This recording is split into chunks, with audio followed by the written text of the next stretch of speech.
Merci, bonjour à tous. Alors je m'exprimerai en français, qui est ma langue d'origine, si vous le permettez, parce que les notions quelquefois un peu complexes à manier dans le domaine social sont difficiles dans une langue qui n'est pas, en tout cas pour moi, qui n'est pas la mienne. Et les slides seront en anglais. J'espère que ça permettra à chacun de suivre, en plus des traducteurs. Merci d'abord d'avoir invité L'Oréal à participer à votre réunion. La contribution, je dirais, qu'on peut peut-être apporter à cette réflexion, contribution modeste et à la taille d'une entreprise, sera, en ce qui nous concerne cet après-midi, axée sur la politique senior de notre entreprise et en France. Je le dis tout de suite, je préviens peut-être la question de l'un d'entre vous sur la question européenne, internationale des seniors. On n'a pas encore abordé cette question-là sous cet angle. On pense que c'est déjà une question complexe. Dans un pays comme la France, je vais vous montrer les chiffres qui sont concernés. Donc on préfère, je dirais, avoir une politique d'exemplarité, de pilote, et voir si ça marche. Et si ça marche, pouvoir agrandir les choses et aller un petit peu au-delà des frontières de notre entreprise. Quelques mots, si ça marche. J'ai un problème technique. Voilà, c'est bon. Quelques mots rapides sur L'Oréal. L'Oréal est un groupe, comme vous le savez, cosmétique mondial. Alors derrière L'Oréal, il y a en fait beaucoup de marques que vous connaissez peut-être tous, mais que vous n'associez pas nécessairement au nom de L'Oréal. C'est Lancôme, Vichy, La Roche-Posay, Biotherm, les parfums Armani. Donc voilà, des marques que je ne vais pas toutes les citer, mais extrêmement diverses. Nous sommes présents dans 130 pays. Nous avons environ 65 000 collaborateurs dans l'ensemble de ces pays pour un chiffre d'affaires de 17,5 milliards d'euros en 2009 et un résultat d'environ 2 milliards d'euros.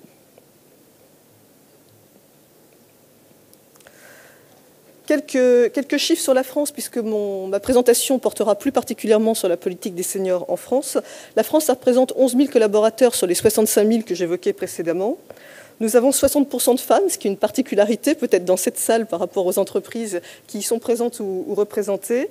L'âge moyen est de 42 ans et demi et l'ancienneté moyenne de 14 ans. Donc nous avons, et je reviendrai sur ce sujet-là, parce que c'est une politique senior qui est fondée, qui est basée sur une culture, sur une histoire de l'entreprise, qui est d'avoir dans notre entreprise des gens qui restent longtemps, qui font leur carrière dans l'entreprise.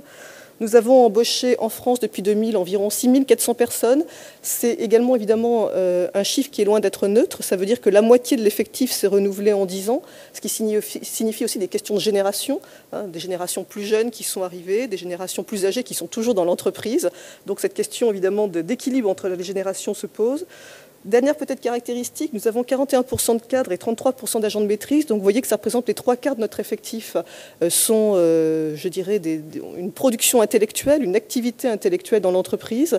Il y a environ 10 à 12% de collaborateurs qui sont ouvriers et à peu près le même chiffre qui sont des vendeurs, qui ont en charge le commerce direct au niveau de la distribution. Donc là aussi, évidemment, ce sont des éléments, vous le verrez, qui ont une incidence sur la politique que l'on peut mener.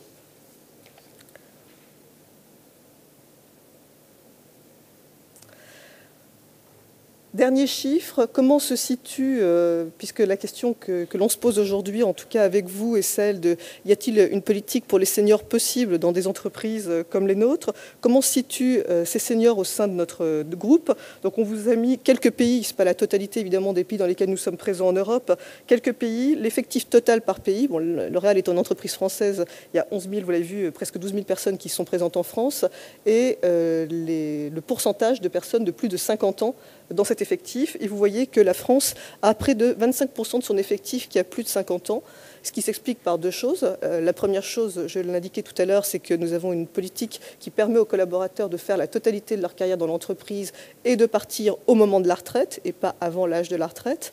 La deuxième caractéristique, c'est que l'entreprise étant construite en France, le degré de maturité du pays est également plus important. Il peut y avoir dans les pays d'Europe des filiales qui sont beaucoup plus jeunes, beaucoup plus récentes, et où pour le coup, les embauches qui ont été faites sont probablement des embauches de gens qui sont beaucoup plus jeunes, avec donc un taux de personnes de plus de 50 ans qui est plus limité. Et vous le voyez d'ailleurs au travers des chiffres, puisque les grands pays dans lesquels nous sommes implantés depuis longtemps, l'Allemagne, la Belgique, l'Espagne, l'Italie, sont dans des proportions de personnes de plus de 50 ans qui sont peu ou prou proches de l'effectif en France.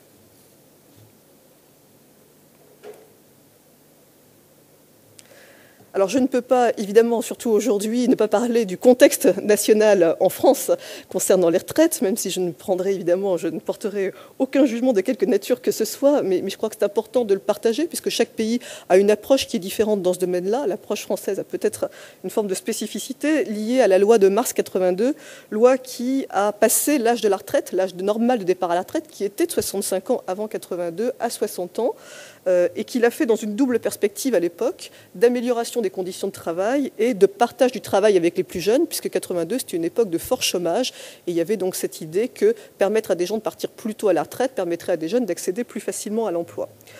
Aujourd'hui, on est en 2010, les contextes, en tout cas, ont probablement évolué, le contexte démographique, le contexte économique, le déséquilibre de plus important sur le plan national entre les actifs et les retraités, et la nécessité d'allonger, d'une part, le temps d'activité professionnelle, mais aussi de mobiliser les entreprises sur qu'est-ce qu'elles peuvent faire dans leur domaine d'activité, dans leur domaine propre pour les seniors, et pour développer l'envie de travailler mieux et plus longtemps dans l'entreprise.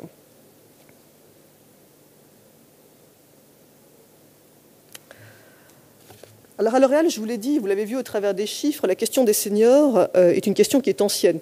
En clair, on n'a pas attendu qu'on nous indique qu'il était important de se préoccuper des gens de plus de 50 ans pour s'en occuper, ce qui me paraît une tautologie.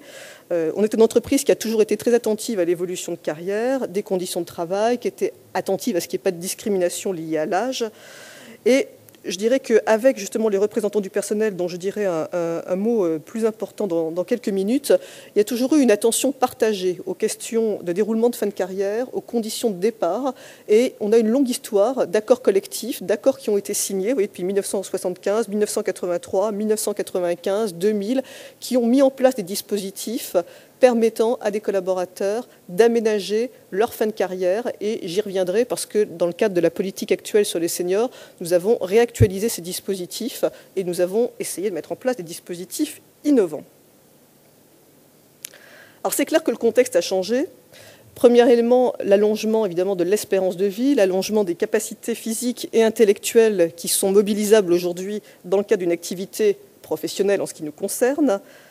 Des prévisions de départ à la retraite, ça a été tout à l'heure évoqué, et j'y reviendrai, qui posent la question de la transmission des savoir-faire et de la transmission des compétences dans les entreprises.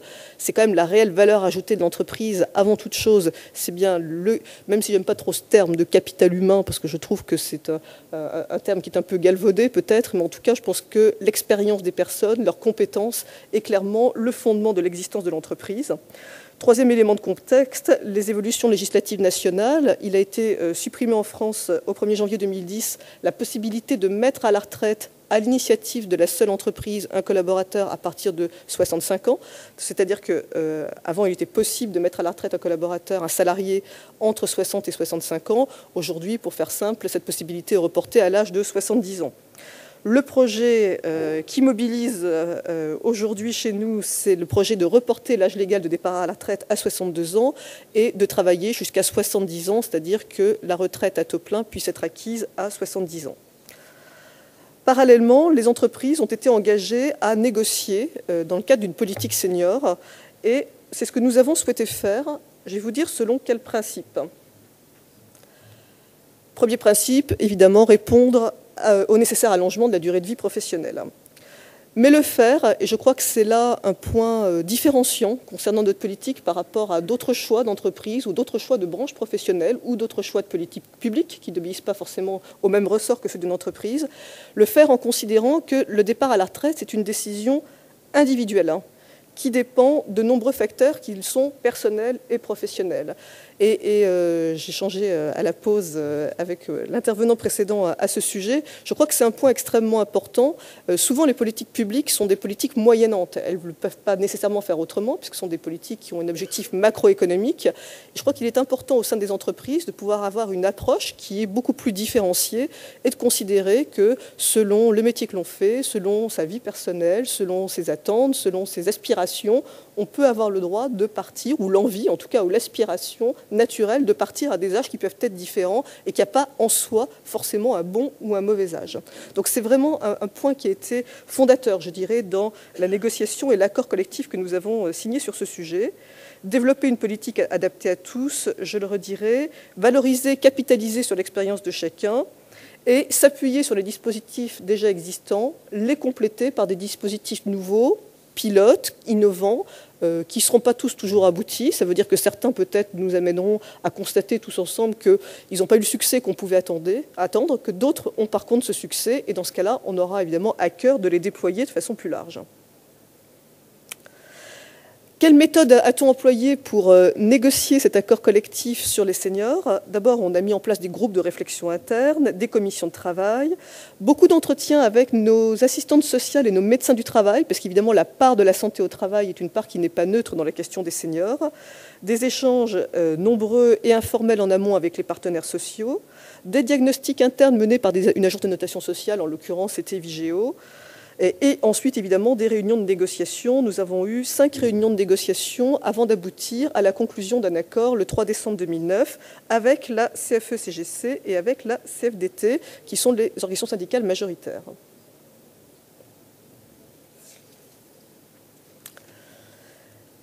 Quels sont les points clés de cet accord? Peut-être premier point clé pour nous, ça a été se poser les bonnes questions au bon moment. Ce n'est pas parce qu'on s'occupe des seniors qu'on va commencer à s'occuper des gens à partir d'un âge. L'idée de seuil ou l'idée d'âge, d'ailleurs, était très contraire à ce que j'indiquais tout à l'heure sur les aspects de décision individuelle. On ne voulait pas, en faisant un accord senior, même poussé par le gouvernement à négocier sur ce sujet, mettre les gens dans des catégories, mettre les gens dans des boîtes, et parce que vous avez plus de 50 ans ou plus de 55 ans, vous auriez des droits ou des obligations nouveaux par rapport aux précédents. Donc on considère qu'un collaborateur, il fait sa carrière, et ce qui est important, c'est de voir le déroulement total de sa carrière. Donc premier point, se poser les bonnes questions au bon moment. On a pris un parti qui était de se dire qu'au bout d'un certain temps d'expérience professionnelle, quel que soit l'âge, en l'occurrence 15 ans d'expérience professionnelle, c'était peut-être le moment de commencer à avoir une réflexion, de faire une étape, et j'y reviendrai, de faire un petit bilan d'étape. Deuxième question, évidemment, comment est-ce que je vais transmettre la culture, le savoir, l'expérience que j'ai acquis? À quel moment est-ce que je dois le transmettre? Comment je vais le transmettre? Et quelle méthode je vais utiliser pour le faire? Deuxième point clé, développer une politique adaptée au probable allongement de la durée de vie professionnelle. Ça a été souligné par les intervenants précédents. Améliorer les conditions de travail, améliorer les politiques préventives en matière de santé au travail, favoriser l'aménagement, l'organisation de travail. Je vais revenir très concrètement par des exemples, vous montrer voilà, qu'est-ce qu'on a fait et quelles sont les actions qu'on peut mener dans ce domaine-là. Troisième point, anticiper les évolutions des régimes de retraite et se constituer une épargne-temps, et j'ai bien souligné, je pense que c'est aussi en anglais, au choix, pour soit améliorer les conditions financières de sa retraite, soit cesser son activité plus tôt, soit aménager sa fin de carrière en temps partiel, et donc aussi travailler plus tard, parce que l'aménagement de la carrière à temps partiel peut vous permettre de travailler plus longtemps avec des revenus dont, vous le verrez, nous souhaitons qu'ils ne soient pas pour autant amoindris. 5 principaux domaines figurent dans cet accord. La dynamique de carrière, au travers de 3 grands dispositifs, et je ferai un focus simplement sur l'un d'entre eux. Si vous avez des questions, j'y répondrai bien volontiers, mais l'objet n'est pas de vous faire, je dirais, une présentation sur la totalité de cet accord qui est assez riche. Dynamique de carrière au travers du bilan d'étape professionnel, la validation des acquis de l'expérience. Alors c'est un dispositif qui existe dans la législation française, mais qui, je pense, existe dans beaucoup d'autres pays, et qui permet à un salarié qui a travailler dans une entreprise, d'avoir la capacité de se faire reconnaître le niveau de diplôme et le diplôme exact au travers de son expérience professionnelle qu'il aurait pu avoir s'il l'avait eu en formation initiale. Donc c'est un dispositif qui est assez intéressant, qu'on est en train de développer et dont on voit que les collaborateurs de plus de 40, 45, 50 ans qui n'ont pas eu de formation initiale poussée, parce qu'ils ont travaillé très jeunes, parce qu'ils ont commencé à travailler, ils ont été ouvriers, ils ont été techniciens, ils ont appris les choses, ils sont formés sur le tas, comme on peut le dire, et ils ont appris des tas de choses, ils ont à un moment donné envie que ce soit aussi valorisé par la reconnaissance de ce qu'ils n'ont pas eu en formation initiale, avec exactement la même reconnaissance en termes de diplôme. Et nous avons aujourd'hui les premiers ingénieurs, les premiers techniciens, les premiers baccalauréats professionnels en France, d'ouvriers, qui permettent de sanctionner cette expérience professionnelle. La part adaptation, formation, santé au travail et énorme chantier à venir en matière d'ergonomie. Je dis à venir parce qu'il y a beaucoup de choses à faire dans ce domaine-là et d'énormes progrès à réaliser. Capitaliser sur l'expérience, transmission des